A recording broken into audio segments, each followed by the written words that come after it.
Ang tao wala nga bang kaligayahan? Father Jade para sa Catechism on the Go. Ang tao walang tigil sa paghahanap ng ikasisiya niya. Dapat po nating malaman na sinadya ng Diyos na likhain ang tao na patuloy maghanap at maghangad ng kanyang kaligayahan. Bakit? Dahil alam ng Diyos ang patuloy na paghahanap ng tao sa kaligayahan ay hahantong sa Kanya.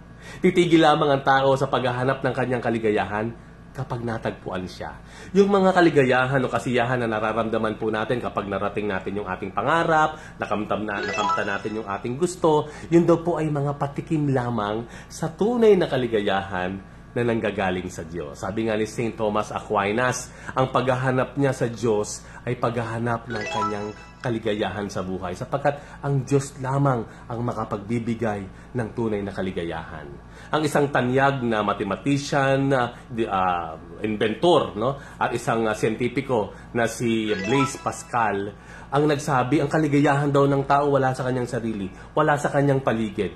Ang kaligayahan daw ng tao ay nagmumula lamang sa Diyos. At kapag natagpuan ng tao ang Diyos, ang kanyang kaligayahan, makikita niya kahit saan.